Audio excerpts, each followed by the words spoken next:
la magia es el arte de causar casualidades a voluntad. Ok. ¿No? Entonces, como arte, necesitas a tu artista. Uh-huh. Entonces, ahí es cuando yo digo, bueno, la magia es el arte y tú como mago eres el artista que puedes causar un cambio a voluntad. Ok. Entonces, ahí es cuando yo digo, ¿quién no quisiera tener ese cambio en tu vida? Para mí, el loco es el que no sigue un patrón de conducta normalizado, sino que desde su propio criterio podría, en lo común, o salir del estándar porque hace simplemente algo diferente. Y lo que hace la gente normal o haría la gente normal, en ese caso, cuando yo pasé una crisis, es deprimirme, enojarme con la vida, todo, ¿no? Y lo que yo hice fue regresar a mi centro. Y entonces dije, ok, ya perdí todo, ¿ahora qué hago? Regreso al origen. ¿Y cuál es mi origen? Lo que me hace sentir tranquilo, lo que me hace sentir cómodo.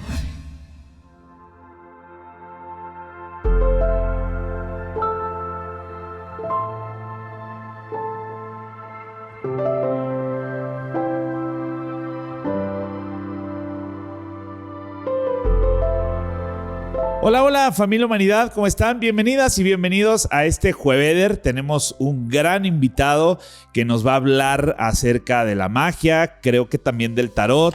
Nos va a contar un poquito de su historia y su relación con el mundo de la magia y el sendero del ermitaño también. Vamos a tener un tema muy interesante. Estamos aquí. Bienvenido con Hazael Lozada. Hazael, muchas gracias por aceptar la invitación. Gracias por estar aquí.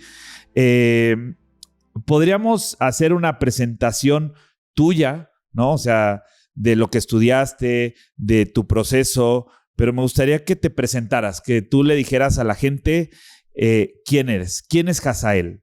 Ok, bueno, depende de qué tan profundo quieran conocerme, ¿no? Porque si lo llevamos a una parte superficial, te puedo decir que soy una persona curiosa. Y esa curiosidad me ha llevado a aprender muchísimas cosas y descubrir muchísimas cosas.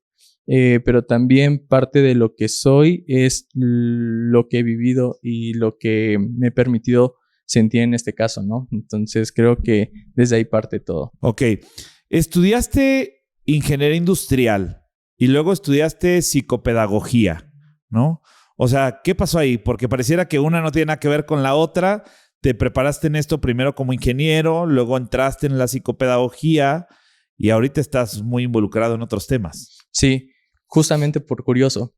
Porque en mi historia de vida yo ya tenía como predestinado lo que yo iba a hacer antes de nacer. Ok. No, es un tema generacional. Entonces, desde mi bisabuelo, abuelo, mi papá, luego yo, por ser el primogénito y por ser hombre, me tocaba, ¿no? Entonces, pues justamente estudié ingeniería industrial porque eso era lo que me tocaba. Y no pude decir que no. O sea, y lo pensé muchas veces. Que pudiste haber dicho que no, sí, pero... Y lo que me detuvo cuando yo pensé y dije, bueno, y si mi papá me dice, entonces, ¿qué quieres estudiar? Mi respuesta iba a ser, no sé. Entonces dije, pues, no importa. No importa si le digo que no quiero estudiar porque al final de cuentas no sé qué quiero estudiar. Entonces, acepté, entré en ingeniería industrial y después de eso fue como que todo iba bien, pero llegó un momento en donde pues se me empezó a dificultar todo y no sabía por qué. Empecé a reprobar. Y llegó un momento en donde sí mi autoestima bajó muchísimo porque yo decía, ¿por qué no puedo? O sea, por más que estudio, no puedo. Y faltaba un año para terminar la carrera cuando un profesor era como de, a ver, ven. Y ya empezamos a platicar. Me dice, ¿por qué no te haces un test de dislexia? Entonces hice el test y sí salí disléxico. Entonces imagínate, ingeniería industrial, casi todas las materias eran matemáticas, fórmulas, ecuaciones.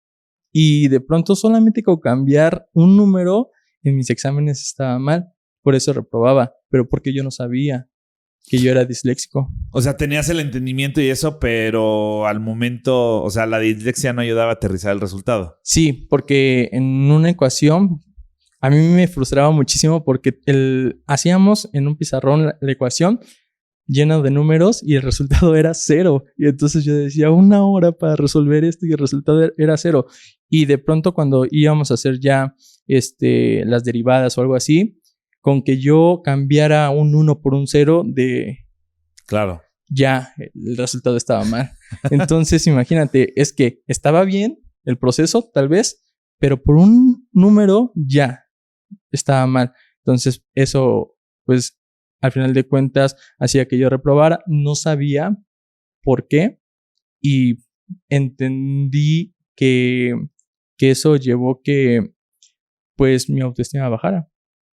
Entonces, un año antes de terminar la universidad es que me diagnostican y ahí es a donde pues como que me cayó un 20. Creo que fue un momento, un parteaguas, porque dije, a lo mejor 4 años de mi vida, ¿no? En la carrera, si yo hubiera sabido que era disléxico, tal vez pues hubiera decidido otra cosa, hubiera dicho a mis papás que no, o incluso a mis papás, si ellos lo hubieran sabido, a lo mejor no me hubieran obligado hasta ese momento a estudiar, ¿no?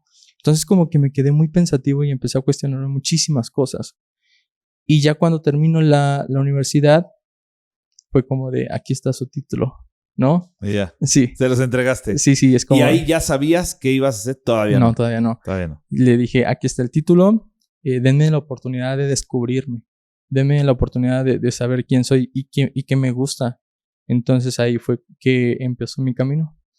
Y pues una cosa llevó a la otra y justamente a través de la dislexia llegó el tema de cómo aprenden los disléxicos, ¿sabes? Entonces como que eso me hizo mucho sentido de poder decir que para todo hay un proceso de aprendizaje independiente, no podemos generalizar todo. Entonces, pues por eso es que me metí a psicopedagogía, para entender el proceso de aprendizaje de las personas. Ok. Ahí entras en la psicopedagogía, ¿no? ¿Y qué descubres con eso? ¿Te conectas con algo? Sí. Creo que fue el parteaguas porque dentro de la psicopedagogía, pues hay varios argumentos que te llevan a entender el proceso de aprendizaje, pero me sirvió muchísimo el de Jean Piaget, el de aprendizaje experiencial.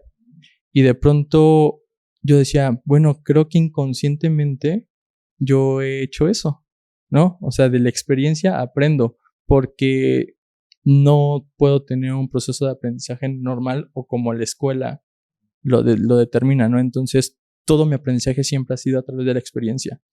Y dentro de ese postulado de Jean Piaget es como de observación reflexiva, ¿no? Y entonces el aprendizaje experiencial pues es a donde te invita a cuestionarte, a observar, a poner atención, y ahí entra todo.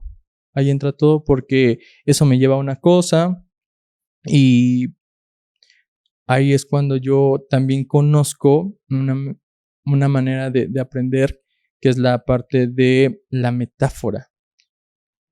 Y Defoe creo que es el que lo pone, el cómo tú puedas tener un pensamiento metafórico y que a través de ese pensamiento metafórico tú lo puedes llevar a la práctica. Entonces, sí, como el proceso, o sea, cómo podemos sanar ciertas creencias o traumas también con la metáfora, ¿no? Decía. Entonces ahí es que empieza mi camino. Ok. Y hablas ahorita de camino. Digo, para toda la gente que de pronto se esté preguntando ahorita, ¿qué tiene que ver esto con lo que hablamos del tema de la relación del mundo de la magia?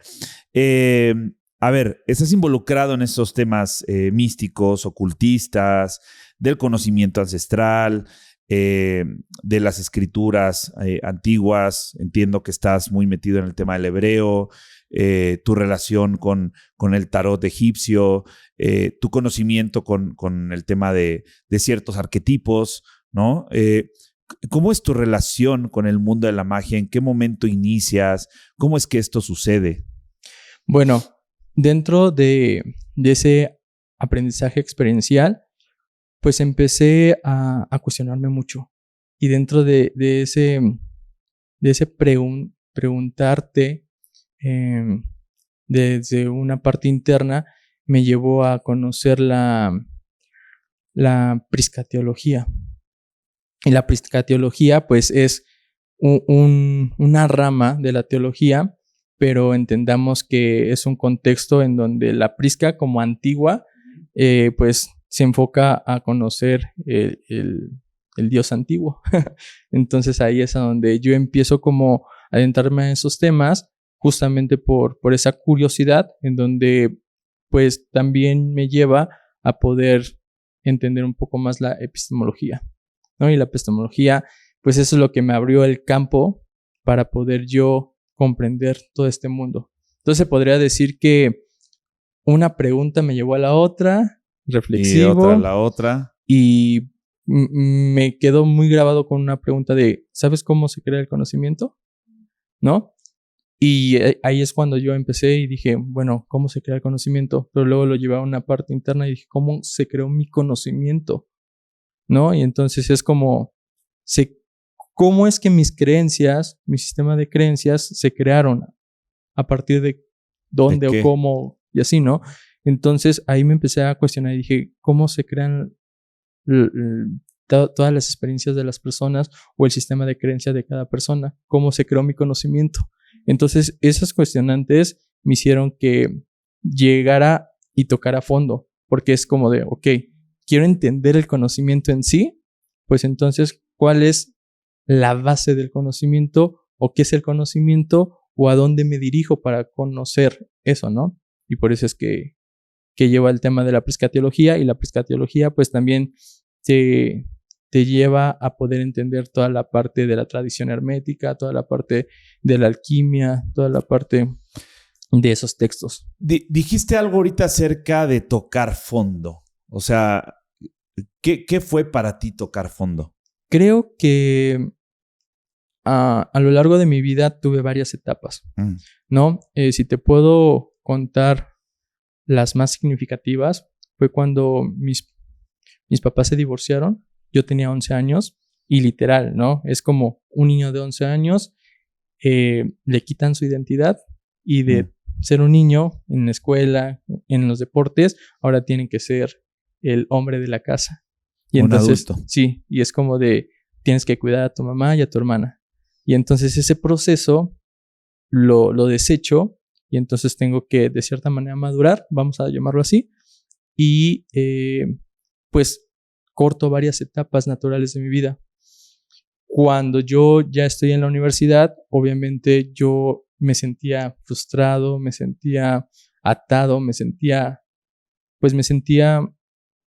no siendo yo, ¿sabes? Porque en mi personalidad y en mi identidad yo no la había construido como tal, ¿no? Y aparte de lo que te comentaba al principio, que por tema generacional ya me tocaba algo y entonces era como el hijo de, y es como de, ok, ¿quién soy? ¿No? Entonces ese tocar fondo también me llevó a que yo tomara decisiones drásticas para que yo pudiera pues empezar mi propio camino. Ok. Y ahorita que te escuchas, tu relación con la dislexia, ¿cómo la has manejado? ¿Cómo la llevas ahorita?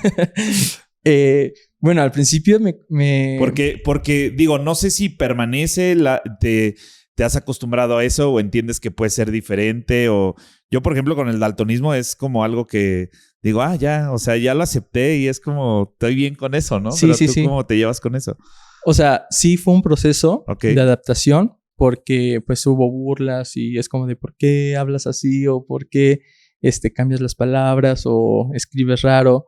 Entonces, en el tema, cuando estoy en la lectura, yo tuve que aprender a leer a mi manera. Claro. Entonces, lo tuve que adaptar a una manera en donde yo me sintiera cómodo. Pero ya después de un proceso, pues ya lo tomo como una parte sarcástica y me ayudó muchísimo un amigo que es como de que no te dé pena o que no sientas, no te sientas mal porque tal vez te trabas al hablar o porque dices una cosa al revés. Sí, porque al final de cuentas muchas personas nadie es perfecto. Claro. ¿No? Entonces, en una manera sarcástica me decía, hay personas que tienen oídos y no saben escuchar. O sea, en una manera metafórica, ¿no? Es como de, tú tienes a lo mejor una manera muy peculiar de hablar y pero entiendes a lo mejor diferente las, ¿cómo se llama? Los conceptos y con eso quédate. O ¿no? escuchas, ¿no? Que a pesar de gente que no escucha. Sí. Pero tú dices, bueno, le puedo cambiar las palabras, pero comprendo el mensaje, ¿no? Sí, entonces, sí, fue un proceso en donde también aceptación, ¿no? Ok. ¿Y ahora cómo llega la magia a tu vida? Porque después de la piscateología, pues te lleva a profundizar varios temas y dentro de esa necesidad de poder encontrar el origen, llegan los textos masoréticos. Y dentro de esos textos masoréticos es a donde yo empiezo a profundizar y ves que yo te comentaba que yo en mi vida como que el segmento, ¿no? El divorcio de mis papás a los 11 años, después cuando yo renuncio, porque ya no te conté esa parte, en donde pues tenía que aceptar, se podría decir, mi destino, y cuando yo le digo a mis papás, ¿saben qué? Aquí está el título, pues no fue tan sencillo como que deshacerme de eso. Entonces, de todos modos, tuve que irme a trabajar con mi papá y no aguanté y a los 6 meses renuncié.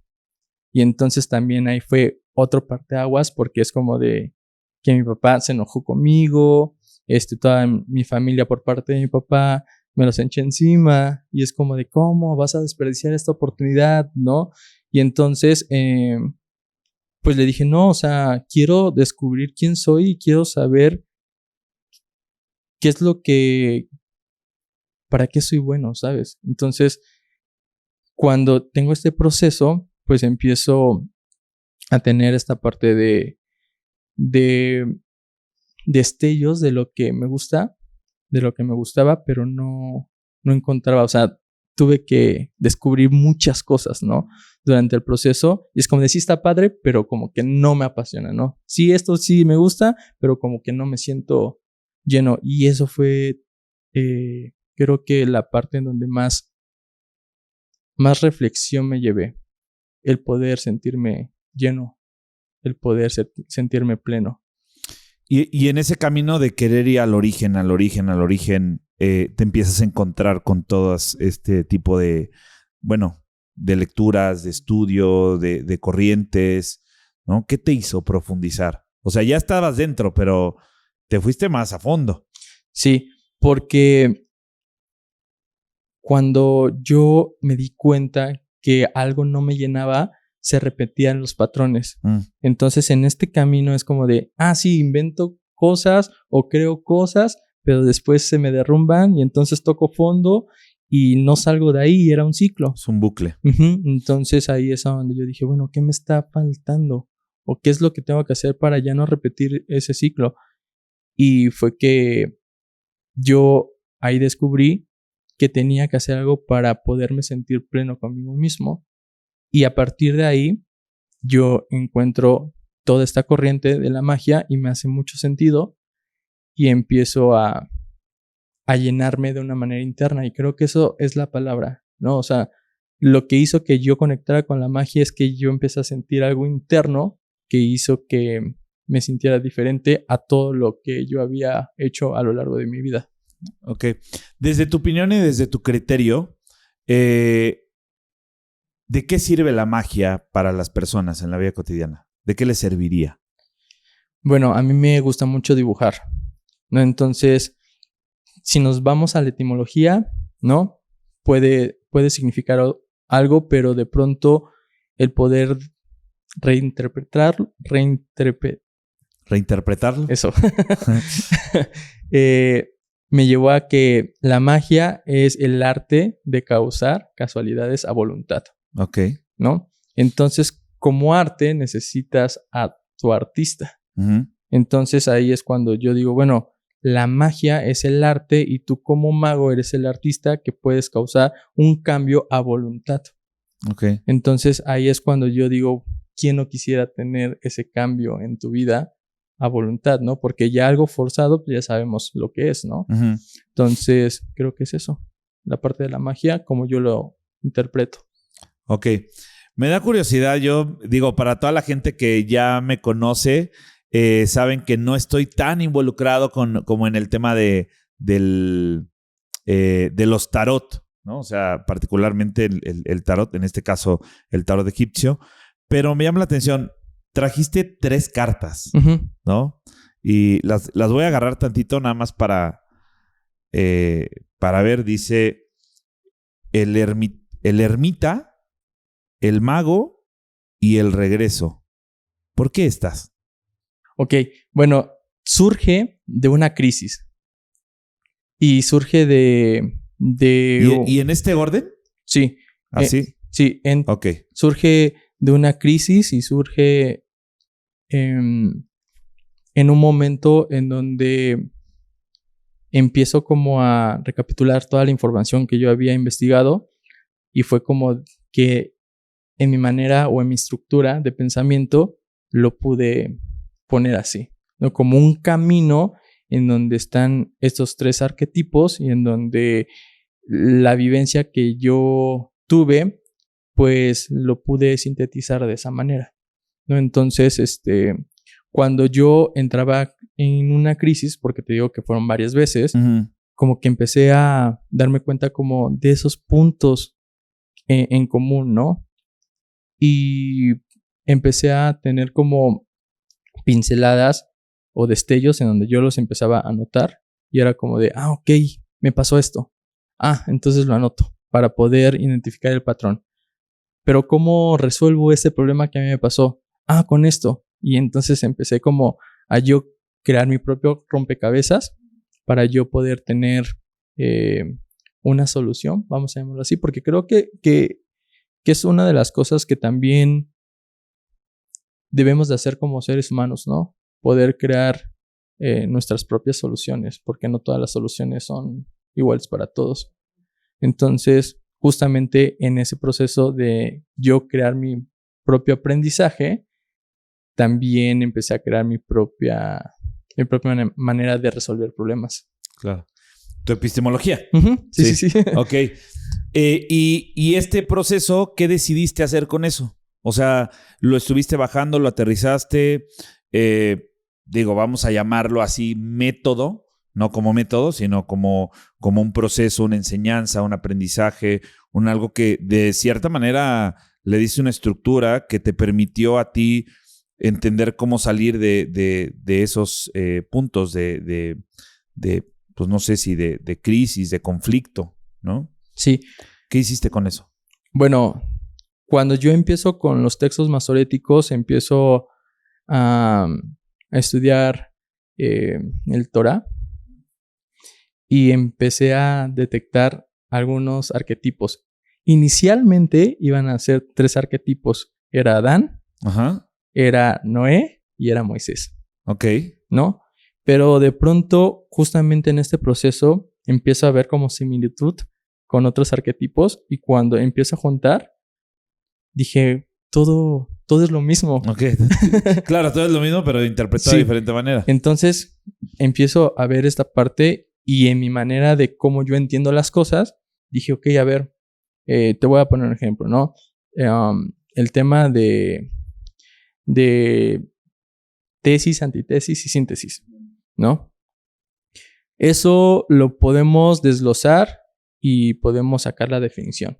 Pero en mi manera en la que yo interpreto las cosas, trasladando a una parte teológica, yo le vi similitud que la tesis es Dios Padre, la antitesis es Dios Hijos y la síntesis es Espíritu Santo. ¿No? Entonces a mí se me quedó mucho ese análisis y dije, me funciona. Me funciona. Entonces dije, tal vez para algunas personas puede llegar a ser complejo, pero en mi entendimiento es como que Dios Padre, Dios Hijo, Dios Espíritu Santo, tesis, antitesis, síntesis, ¿no? Entonces crea tu propia síntesis de las cosas. Bueno, entonces para una parte teológica, pues es la síntesis final, ¿no? Creo que de la religión en sí, ¿no? Crear esta parte del Espíritu Santo y la conexión con la divinidad. Entonces... O sea, ¿tú eres partidario de la religión? Soy... ¿Sabes qué pasó? Cuando yo estaba estudiando teología, y también fui a una iglesia cristiana, me movió mucho la congruencia, ¿sabes?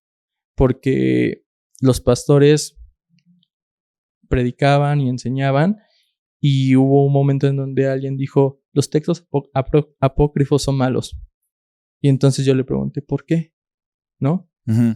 Y me dice, ¿por qué sí? Le digo, ¿pero ya los leíste? Me dice, no. Y yo en mi mente dije, ¿cómo vas a decir que algo es malo si no lo conoces? Entonces dije, va mucho de la congruencia. Entonces, tengo que conocer de todo para que yo pueda decir con congruencia esto sí y esto no. Y entonces empiezo como con este descubrimiento y empiezo a rodearme de teólogos en donde sí, a ver, ¿quieres saber por qué los textos apócrifos desde su percepción es malo? Bueno, te sientas, estudias y es por esto, por esto, por esto. Ok, está bien. Entonces... Pero esa es su interpretación. Sí. Pero tú empezaste a generar la propia. Sí. Ok. Entonces, desde ahí, ¿no? Desde el tema católico, desde el tema cristiano, desde todas las religiones, ¿no? Judíos, el tema de mormones, y empecé a estudiar, ¿no? Y era curioso porque de pronto para las personas no es común y hasta lo puedes tomar como una parte, no sé, como inmadura. Es decir, está probando con todas las religiones y... Que hay mucha gente que lo hace, ¿no? Sí, sí, sí. Y esto ahorita me da curiosidad. ¿Cómo fue eso con tus papás? Porque digo, muchos de nuestros padres vienen de alguna tradición, ¿no? Uh-huh. Eclesiástica. No sé si son católicos, algo. No hubo algún... Pasó algo bien curioso. Roce o algo así. Sí, pasó algo bien curioso. Cuando, o sea, yo nací en una cuna católica. Uh-huh. Te bautizaron. Sí, todo normal. Pero ya cuando mis papás se divorciaron, mi mamá cae en depresión y pues se vuelve atea. Ok. Entonces no hubo como una guía y a partir de ahí es como de, pues... Ya no me interesa. Sí. Y nosotros, o por lo menos yo, quedé en el limbo, vamos a llamarlo así. Sí. Y es como de, pues hasta cierta manera me ayudó o tuve la libertad para poder probar todas las religiones y para poder entender todo. Okay. Porque literal llegaba momentos en donde tocaban la puerta de mi casa y oye, es que Hasa es muy inteligente y nos interesa y queremos llevarlo, y entonces ya me querían hacer padre, ya me querían hacer pastor. Ya ibas a ser pastor. Sí. ¿Lo pensaste en algún momento? ¿Te pasó por algún momento en la cabeza así de voy a ser pastor? En ese momento no. Ahorita sí te puedo decir que sí me gustaría. ¿Sí? Sí. O sea, sí entrarías ahí a ese mood. Pero, ¿cómo relacionarías esta cuestión que tú compartes o le enseñas a la gente con el tarot y luego como pastor? O sea, estaría muy loco, ¿no? Ver a un pastor que lee el tarot, güey. O sea, sí está cabrón. De hecho, creo que es el Yo que no inventó conozco pastores Rider. que leen el... ¿Ah? El que inventó Rider. Ajá. Era pastor. O sea, existen. Ah, chinga. Sí. Ok. Entonces eran cristianos y dentro de la visión que ellos tenían era cómo aterrizarlo. Porque esto es una representación gráfica, al final de cuentas. Claro, es un símbolo. Entonces, ¿cuántos tarot existen? ¿Y cuántos artistas quieren plasmar su arte en estos arquetipos? ¿No? Entonces, sí, justamente le dices al clavo, creo. El hecho de yo poder ser disruptivo en esa forma. Porque es acorde a ti, o sea, conectas con ambas cosas. Sí. Y claro, ese conocimiento, pues, no solamente a través de lo eclesiástico, sino de lo ocultista, que, como dices, ¿no? O sea, veo un arquetipo Adán y luego le pongo el otro y es como... Todo tiene sentido. Sí, ¿no? Sí, entonces, pues eso, ¿no? Adán al loco. Ajá. Noé al mago y Moisés al ermitaño. En ese orden. Porque es un proceso iniciático. Entonces, todo lo baso conforme a lo que a mí me pasó en ese proceso de vida. Porque hay un simbolismo detrás de todo eso, ¿no? Entonces, si lo llevamos que a mí se me facilita más por temas comerciales, vamos a llamarlo así, poderlo interpretar en una parte de tarot, no a una parte teológica, porque no todas las personas pueden llegar a conectar, ¿no? Entonces, si yo llego y te digo, oye, es que Adán y toda la parte simbólica, sí es muy interesante, pero es la minoría la que va a conectar. A que yo te digo el tarot y el loco y la representación y todo eso. Entonces ahí es a donde yo tengo como, pues, esa tarea. Claro, es como la gente que dice, sí, las enseñanzas de Jesús, pero ¿quieres comprender más a profundidad las enseñanzas de Jesús? Pues vete a estudiar las alquimias de Horus, ¿no? Uh-huh. O sea, como el antecedente de la enseñanza. Sí. ¿No? O sea, tendríamos mayor entendimiento. Sí, claro. Sí, no es como que vente al sendero de Adán. ¿Qué voy a aprender, no? Sí, sí. Hay una parte, digo, no sé si tú lo has leído, pero a mí me llamó mucho la atención porque hay una parte en donde en algún versículo habla de cómo Adán, digo, después de haber sido expulsado algo, pero entra un sentido en el que Adán es puesto, no recuerdo si es puesto o entra en un sueño profundo, ¿no? Pero en ninguna otra parte del texto y de las escrituras dice que despierta. O sea, como que cierto arquetipo de Adán, es decir, como nosotros hombres, es como que estamos dormidos todavía en este plano, ¿no? O sea, no hemos despertado. O sea, no hay un despierte. ¿Hay algo de eso que hayas visto en relación a Adán? Pues, fíjate que creo que como yo estructuré todo esto, porque al final de cuentas, a ver, hablar del sendero del ermitaño no es hablar de una metodología. Claro. El sendero del ermitaño es hablar de ti, de mí, de las personas que nos están viendo, ¿no? Es hablar de la vida. Y entonces a eso te invita, a que tú puedas hablar de la vida y de lo que a ti te ha pasado, crear tu propio criterio. Uh-huh. A ver, sendero del ermitaño, porque es el curso, ¿no? Uh-huh. O sea, tienes un curso de eso, sí. Tú lo das, hablas de eso, pero es como un curso para la vida, es algo que te da herramientas para eso, es como o sea, no es metodológico, no es un orden.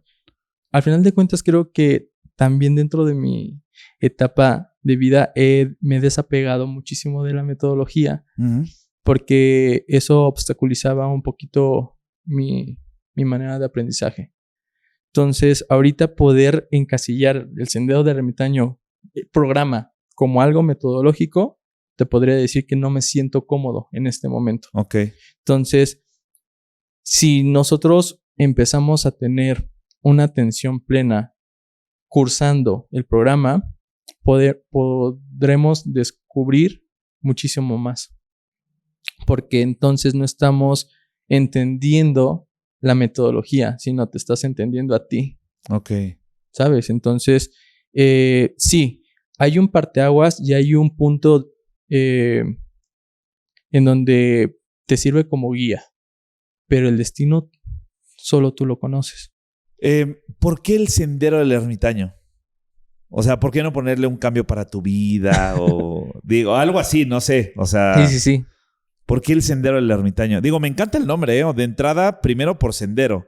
Y el ermitaño porque es como, digo, no sé, digo, tu concepción evidentemente va a ser muy distinta, pero creo que de manera general, esa palabra ermitaño, como que en la sociedad está muy, ¿no? Es un ermitaño, como que, pero en una connotación muy negativa, ¿no? Muy apartista, muy disasociada de la sociedad, de la realidad. Es como que el ermitaño, es que es muy ermitaño, ¿no? ¿Por qué el sendero del ermitaño?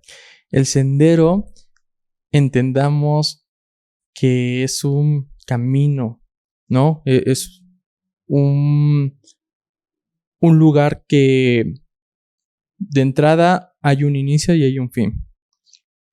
Y poderlo recorrer se necesita un proceso. Y ese proceso, pues a final de cuentas, es un proceso iniciático, ¿no? En donde hay un antes y un después. Y el ermitaño si lo llevamos a una parte como ya como metodología de cómo yo lo interpreto, te digo que el loco, el mago y el ermitaño, te puedo decir, el loco, su principal cualidad es poder desarrollar el simbolismo o la enseñanza simbólica. Ok. El mago es entender la congruencia y alinear esos saberes.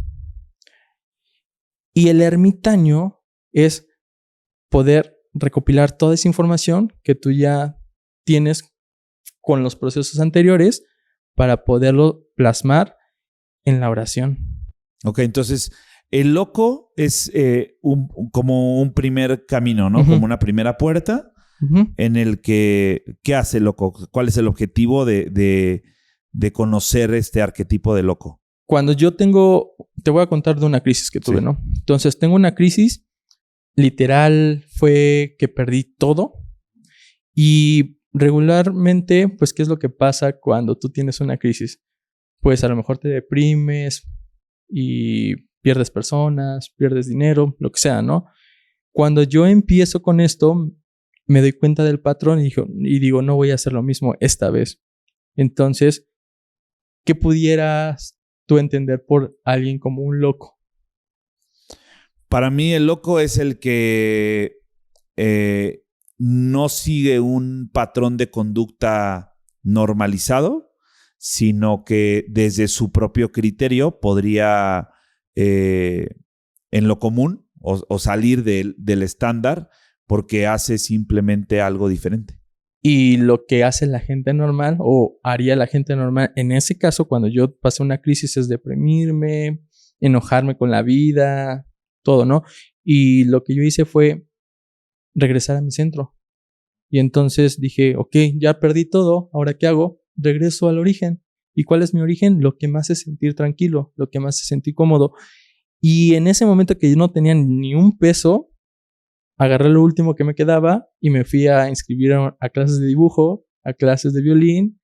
Y es como de, ese fue mi escape, se podría decir, ¿no? Entonces, si te quedaste sin nada y te vas a ir a tocar el violín, güey. Sí. Okay. Y entonces para todos es como de, ¿por qué, no? O sea, ¿qué es? Y sí te toman como de, tú deberías de estar llorando. ¿Qué haces divirtiéndote, dibujando, claro, no? ¿no? Es normal. Ajá. Y entonces de ahí empieza porque recobré la magia que había en mí, ¿sabes? Mi autoestima. Recobro en ese momento todo por esa decisión. Okay. De poder decir, no hago lo que las demás personas hacen, me enfoco en mí, regreso en mí y hago cosas que me nutran y que me llenen. Que digamos que el loco entonces nos ayuda como a reconectarnos o pues no a descubrir, porque yo creo que muchas veces sí sabemos quiénes somos, pero no nos atrevemos de alguna manera como a expresarlo o hacerlo, ¿no? ¿Cuál de estos es el loco? El loco es... Dice, a ver. Es el regreso. El regreso.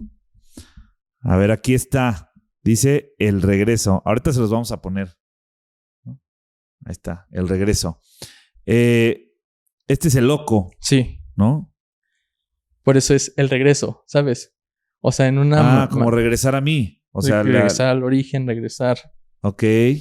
Entonces, cuando las personas me preguntan que en el curso si yo enseño a dar tarot, es como de no, solamente esto es una representación simbólica. Ok, ya. Eso te iba a preguntar porque sí, a mí me generó curiosidad. Entonces, ¿lees el tarot en el proceso o algo? Sí, no. No, simplemente lo utilizas como una herramienta, una representación simbólica para... Pero explicas la simbología detrás. Exacto. De tu proceso, ¿no? Sí. Entonces, ese es el tarot egipcio, que hay una historia detrás de eso. Okay. Por eso es que yo lo elegí. Ya. Pero puede ser cualquier tarot. Pero el arquetipo es el mismo. Entonces, a mí me gusta en específico. Pero puede ser cualquiera. Y en la simbología pues, es la misma. Okay. Entonces, ahí es a donde dices, ok, primer paso del sendero de este camino iniciático es el loco. Regresa al origen. Pero regresar al origen de una manera consciente. Y congruente, ¿no? O sea, más por tu esencia. Sí. Y muchas veces no no tenemos, como tú dices, no, esa valentía de regresar al origen porque no entendemos una enseñanza, no entendemos ese simbolismo que la vida nos está presentando, ¿sabes? Entonces ahí es cuando yo invito a la gente a cuestionarse, pero también empezar a desarrollar ese simbolismo. En donde si tú comprendes el simbolismo de las cosas, vas a tomar una decisión correcta. Entonces ahí es cuando yo empiezo con todo lo que he aprendido a desarrollar el simbolismo de una manera peculiar, a mi manera. Entonces mi manera de poder entender el simbolismo es a través de las enseñanzas hebraicas. Por eso es que hablo mucho del tema hebreo, del tema judío, porque esas, regresamos a lo que estábamos hablando ese rato de la parte de las metáforas. A mí me sirve entender las metáforas y el tema hebraico tiene muchísimas metáforas. Muchas metáforas. Entonces es como de, ¿para qué te sirve entender metáforas hebraicas? Bueno, en mi manera de procesar la información es como que me abre ese subconsciente y me lleva a poder entender el simbolismo de las cosas. Y yo creo que mucha gente también, ¿no? A mí las metáforas me ayudan un montón y lo relaciono mucho también con las analogías. O sea, creo que la analogía que permite como unir ambos hemisferios y darle un entendimiento. Recuerdo una de las claves de Eliphaz Levi de, o sea, la verdad de la mentira y la mentira de la verdad, ¿no? O sea, en donde una analogía nos ayuda a asimilar mayor comprensión, ¿no? Donde dice, no sé, el camarón que se duerme se lo lleva la corriente. O sea, la verdad de la mentira, ¿por qué? Porque la verdad es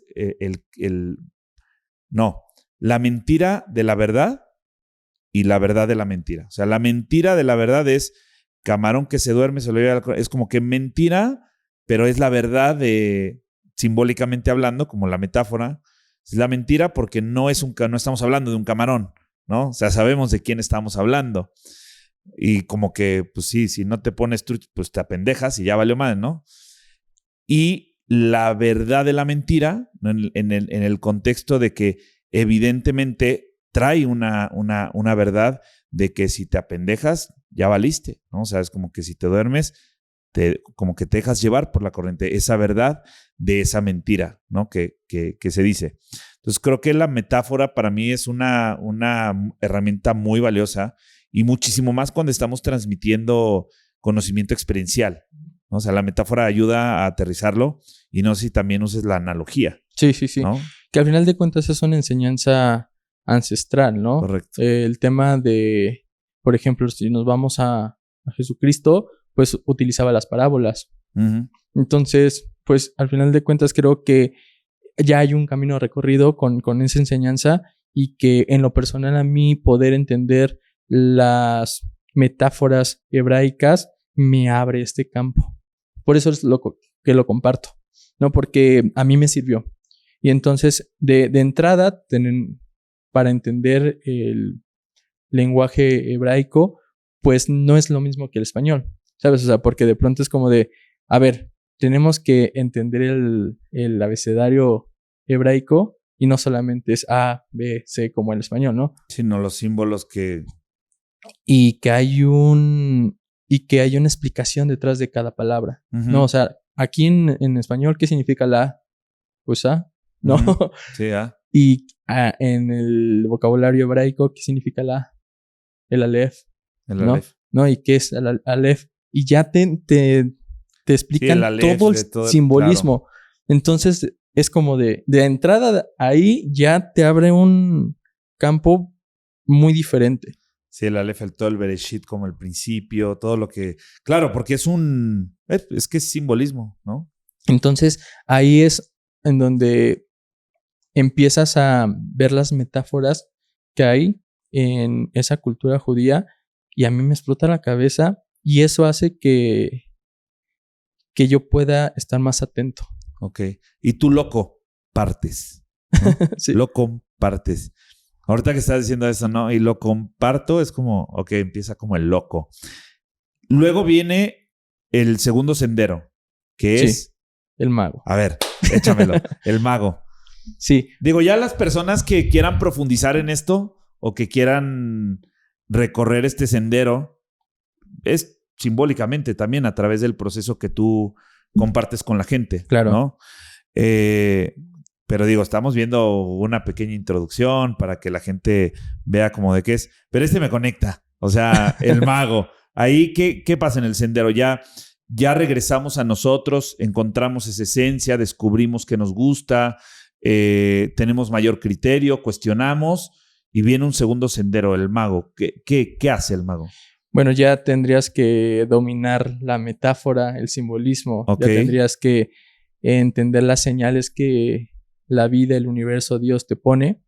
Entonces ahí tú empiezas con esta parte de la congruencia y también de la alineación. Ok. Entonces el mago, por eso es que cuando yo lo explico de una manera muy resumida, es el loco al simbolismo, el mago al hermetismo. Ok.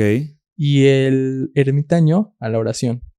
Ese sería como el proceso iniciático. El simbolismo, el hermetismo y la oración. Y la oración, ok. Ok, entonces el tema del mago pues es alinear en congruencia el hermetismo, pero para eso tendríamos que entender toda la enseñanza hermética que existe. Okay. Entonces ahí es a donde pues tú tienes que aprender no solamente de astronomía, astrología, sabes, medicina, todas las corrientes que existen dentro del hermetismo.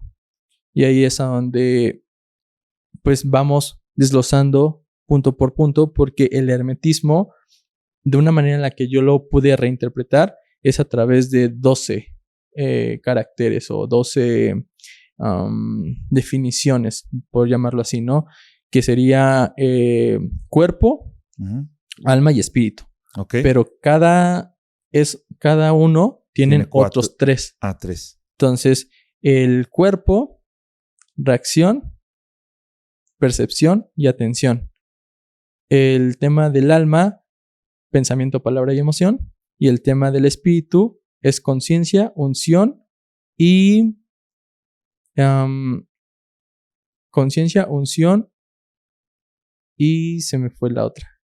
Ok, y un tercero. Y un tercero. Ok, pero esos 3, mente, cuerpo, espíritu, ¿no? Tienen otros 3. O sea, son 3, 6, 9. Sí. Más estos 3. 3, 12. Ah, ok, ya capté.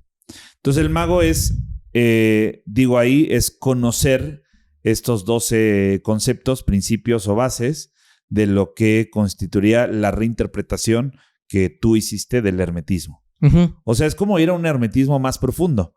Sí. ¿No? Sí, porque entendemos el hermetismo de una manera general, pero ahora trasladado a ti. Sí, de una manera interna, entendiendo el simbolismo que representa. ¿Sabes? Está bien chingón. Esa me conecta. Esa está buena. Y luego viene, ahora sí, el ermitaño. Sí. ¿Qué es ermitaño? Ermitaño es eremita. Así. Eremita. Y el eremita en la traducción es desierto. Por eso dicen que es el que, pues sí, o sea, simbólicamente está como solo o alejado. Y en su simbología judeocristiana, por eso es que a Jesucristo lo representan con el tema de los 40 días en el desierto, una parte introspectiva, una parte en donde puedes confrontar tus demonios, ese tipo de cosas, ¿sabes? O sea, ¿vamos a estar 40 días ahí solitos en el curso? No, vamos de una manera simbólica, vamos a entrar a primero comprender eso. A comprender, sí. Okay. Sí. Y una de las cosas más importantes que es el ermitaño es el ayuno. Okay. Y el ayuno integral. Ayuno en pensamiento, ayunos en palabras, ayuno físico hasta incluso, ¿no? Lo que comes, lo que piensas, lo que ves. Ok, entonces ya tenemos un regreso a mí, lo simbólico, y luego vamos a profundizar en lo hermético, ¿no? El mago, y terminamos en el ermitaño, en el ayuno y luego en la oración. ¿Por qué en la oración? Porque ahí es a donde comulgas o haces esa comunión con todos estos elementos. Hay una fe que se instala en donde tú ya entiendes el simbolismo que pasó a tu alrededor, decides qué hacer, después de ahí lo alineas o lo integras congruentemente y de ahí lo instalas de una manera en la que tú puedas ayunar simbólicamente para poder estar listo y lo plasmas o lo materializas todo en la oración. ¿Qué es lo más mágico o poderoso que te ha pasado con alguien que ha aprendido de ti o a alguien en particular que ha aprendido contigo de todo esto que tú compartes? Que tú digas, esto me... digo, porque quienes compartimos enseñanzas, cuando nos comparten justamente alguna anécdota mágica, algo que lo que les compartimos fue no solamente de valor que les ayudó, sino que crearon algo así, es como que mueve, ¿no? O sea, digo, a mí me mueve. Pero no sé contigo cómo ha sido tu experiencia. Sí. O sea, lo que digas fue como, wow, hasta yo me sorprendí. Tengo un caso muy presente. Era una chica en donde recién estaba saliendo de la universidad y pues entró a trabajar a un programa de televisión. Uh-huh. Y la contrataron y todo, pero como era recién egresada, pues ya sabes que no faltan las personas abusadas, ¿no? Sí. Entonces es como de te pago el otro mes y te pago el otro mes y ya hasta que esta persona fue como de, oye, ya llevo 6 meses trabajando gratis y tú todavía no me pagas, ¿qué pasó, no? Y la contestación fue de, pues te estoy pagando con experiencia. Entonces, pues ella se sale, entra a otro trabajo y le pasa lo mismo. Ok. Y no le pagaron, hacía su trabajo gratis y se sale, llega una tercera vez y le pasa lo mismo. Entonces, pues ahí... ¿Y qué te dijo? Ya, no mames, ya estuvo bueno, ¿no? Sí, y estaba empezando a crear una... ¿Cómo se llama? Resentimiento. Un resentimiento y llega conmigo, empezamos a platicar, reinterpreta todo lo que le había pasado, entiende el simbolismo uh-huh. de todo lo que pasó y ella decidió, y en congruencia, decir, bueno, quiero ahora emprender, ¿no? Decide emprender y a los 3 días llega alguien y le dice, oye, porque ella trabajaba, es que te dije, en un canal de televisión. Y daba noticias y todo eso. Y cuando ya dice, no, ya no quiero trabajar para nadie, quiero emprender, quiero abrir una agencia de marketing. Y ahí es donde llega a los 3 días una persona y le dice, quiero comentarte que tengo una oficina vacía que no ocupo y pues no sé si la quieras, ¿no? Entonces ella dijo, pues sí. Luego llega otra persona y le dice, oye, en la pandemia compré un estudio y compré varias cositas, reflectores, cámaras, y no lo ocupo, está en mi cuarto, no sé si la quieras. Pues sí. Y entonces a la semana ya tenía su propia agencia de marketing. De la nada. Pero porque al final de cuentas se integró todo. Porque lo llevó a la oración. Y la oración es como la cerecita del pastel del proceso iniciático, porque tú sabes lo que representa la oración por todo el tema vibratorio y frecuencial, ¿no? Entonces ya con fe y con esta parte de congruencia lo materializó. Okay. Entonces de la nada hizo su agencia entendiendo todo el simbolismo que había detrás de sus actos y entonces pues ahorita... Qué chingón, ¿no? Sí. Está buenísimo. Oye, a ver, para ti y para toda la gente, como una forma de despedida o de ir cerrando, ¿cuál sería el mensaje de Hazael para toda la gente que te escucha, para toda la gente que te va a ver? ¿Cuál sería tu mensaje para la humanidad o para las personas en este transitar? Siempre que hablo del sendero del ermitaño, las personas piensan que hablo del simbolismo, ¿no? Porque es como lo que más resuena. La enseñanza simbólica o el simbolismo que hay detrás de las cosas, pero creo que el mensaje profundo de todo esto es la decisión. Y entonces nos lleva al libre albedrío. Entonces ahí es a donde yo digo que creo que ese es mi propósito, de tener esta parte de decidir o el poder de decidir lo que hago con mi vida, ¿no? Entonces, si hoy quiero vestirme de traje, en pants, en camisa, que tenga la mesa para poder elegir lo que quiera. Si hoy quiero dibujar, si hoy quiero tocar un instrumento, si hoy quiero hacer postres, tenga la libertad para decidir. Pero en congruencia, ¿no? En congruencia. O sea, sí, porque al final de cuentas, eso es lo que te lleva o creo que para eso está el sendero, para que tú puedas tomar esa decisión consciente.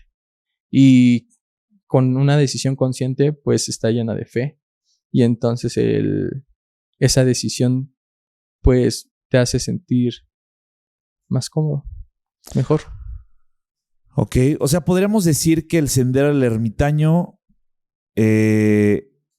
nos ayuda para tomar buenas decisiones, ¿no? En resumen, obviamente con todo un proceso entre lo simbolismo, lo hermético, la oración, cada uno de los arquetipos, el regreso, la profundización, etcétera. Todo eso para lograr tomar buenas decisiones. Sí, que es lo que a mí me pasó.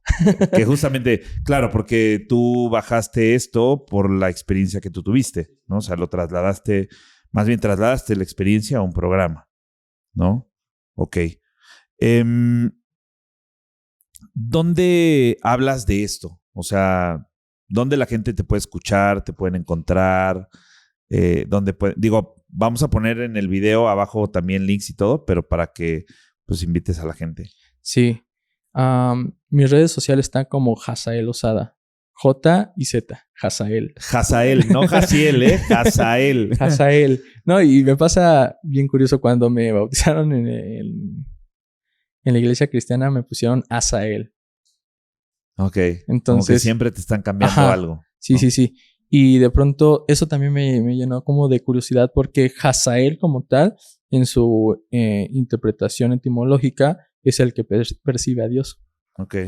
Y ya, por ejemplo, Azael o Aziel o lo que sea, no lo he investigado, pero también es como esa derivada, ¿no? Que al final las tres terminan con él. Y ya haciendo estudios de lo que es la raza Gel, pues me hizo sentido. Entonces, por ahí va. Sí, entonces. Qué chingón. Está marcado hasta cierto punto. Entonces, como Hazael Osada en mis redes sociales, en Instagram, en YouTube. En YouTube ahí subo cada semana un video de simbolismos. De simbolismos. Sí. ¿Cómo se llama tu canal de YouTube? Hazael Osada. Hazael Osada, sí. Así tal cual. Sí. Y yo cada semana subo un video del simbolismo. Simbolismo de María Magdalena, simbolismo de Satán, simbolismo del equinoccio, del solsticio de verano, del eclipse, o sea, de todo lo que pasa de una manera simbólica, yo lo interpreto y lo comparto. Ok, está buenísimo ese. ¿Cada semana? ¿Qué días? ¿Tienes algún día en específico? Los viernes. Los viernes. Sí, los viernes. Viernes de simbolismo con Hazael Osada. El simbolismo de. Simbolismo de, y ya ahí le pones tú. Uh-huh.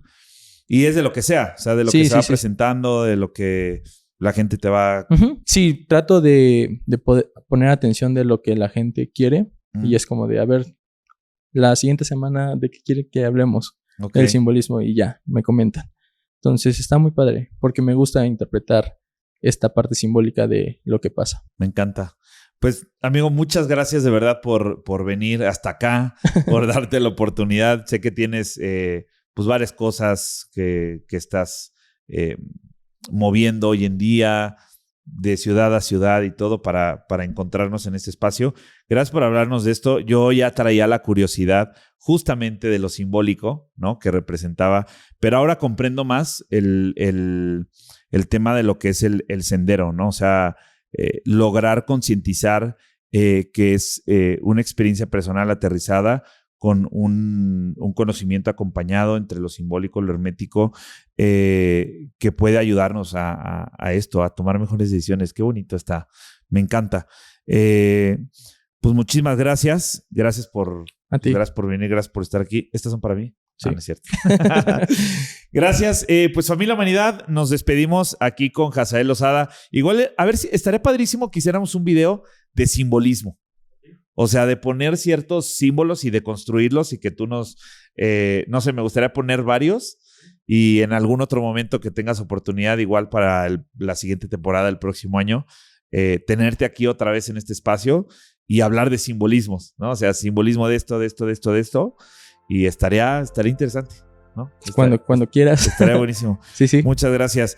Pues bueno, les vamos a dejar aquí abajo en la descripción del video las redes sociales de Haza para que vayan, para que lo sigan, vean el canal y cada viernes encontremos algo de ahí de simbolismo. Y les vamos a dejar información también del curso El Sendero del Ermitaño. Les vamos a dejar ahí un link al Sendero del Ermitaño para que también vayan y conozcan este proceso y de todo lo que también él comparte. Así es que, amigo, gracias por estar aquí. A ti. Gracias por esto. Y pues aquí con el regreso al mago, el eremita, que es el ermitaño, el loco y el mago. Con estos 3 arquetipos nos despedimos. Les mando un fuerte abrazo, mucho amor, muchas bendiciones.